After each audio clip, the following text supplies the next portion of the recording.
স্বাগতম জনাইছোঁ সকলোকে মোৰ ইউটিউব চেনেললৈ।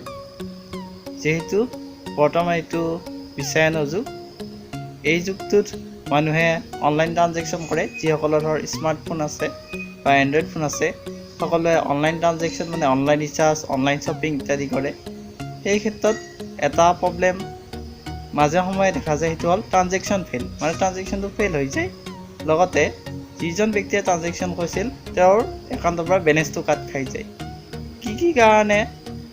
কি কাৰণে আমাৰ অনলাইন ট্ৰানজেকশ্যনটো ফেইল হয় আৰু লগতে বেলেঞ্চটো কাটি যায়, আৰু কটা বেলেঞ্চটো কেনেকৈ ৰিফাণ্ড পাব পাৰি সেই সম্পৰ্কে কিছু কথা আপোনালোকক জনাব বিচাৰিছোঁ। আশা কৰোঁ আপোনালোকে ভিডিঅ'টো ভাল পাব।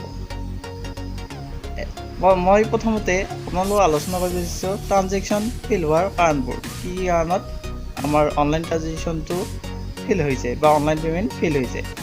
একাউণ্টটো হ'ল নেটৱৰ্ক প্ৰব্লেম। কেতিয়াবা যদি অনলাইন ট্ৰানজেকশ্যন সময়ত যদি নেটৱৰ্কটো গুচি যায়, নেটৱৰ্কটো কম থাকে, লগতে ইণ্টাৰনেটো যদি কম থাকে, তেতিয়াহ'লে আমি যিটো অনলাইন কৰিছিলোঁ সেইটো ফেইল হৈ যায়।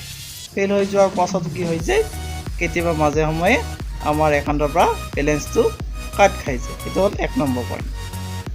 ছেকেণ্ড পইণ্ট হ'ল ছাৰ্ভাৰ ফেইল।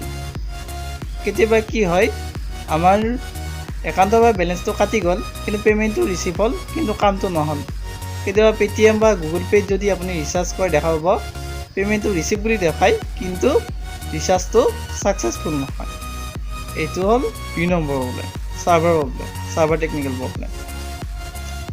3 নম্বৰ প্ৰব্লেমটো হৈছে, কেতিয়াবা যদি আমি মাজে সময়ে অনলাইন ট্ৰানজেকশ্যন অৰ্থাৎ অনলাইন পে'মেণ্ট কৰা টাইমত যদি আমি বেক বুটামটো মাৰি পাওঁ বা বেক কৰি দিওঁ, মানে উদাহৰণস্বৰূপে আপুনি যদি অনলাইন ট্ৰানজেকশ্যন এটা কৰোঁতে UPI পিন নম্বৰটো এণ্ট্ৰি কৰাৰ পাছত অৰ্থাৎ গুগল পে' যদি আমি কেতিয়াবা ট্ৰানজেকশ্যন কৰোঁ বা যিহেতু ট্ৰানজেকশ্যন নকৰোঁ, কিবা card, debit card, net banking, online যিহেতু OTP বা UPI পিন এণ্ট্ৰি কৰাৰ পাছত যদি কেতিয়াবা হঠাৎ বেক মাৰি পাওঁ, তেতিয়াও কি হৈ যায়, আমাৰ ট্ৰানজেকশ্যনটো ফেইল হৈ যায়, কিন্তু আমাৰ একাউণ্টৰ পৰা বেলেঞ্চটো কেতিয়াবা মাজে সময়ে কাটি যায়।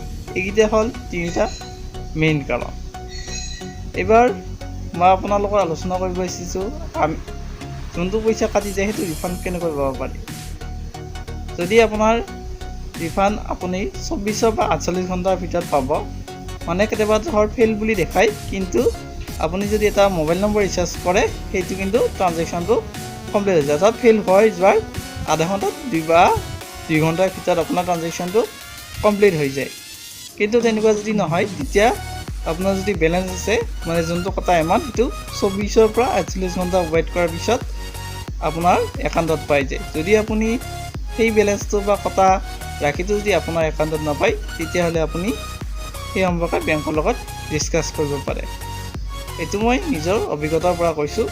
শেষত যদি ভিডিঅ'টো ভাল লাগিল, লাইক, কমেণ্ট, শ্বেয়াৰ, আৰু মোৰ চেনেলটো যদি এতিয়ালৈকে ছাবস্ক্ৰাইব কৰা নাই, তেতিয়াহ'লে চেনেলটো ছাবস্ক্ৰাইব কৰি ল'ব। আজিলৈ আহিছোঁ, ধন্যবাদ।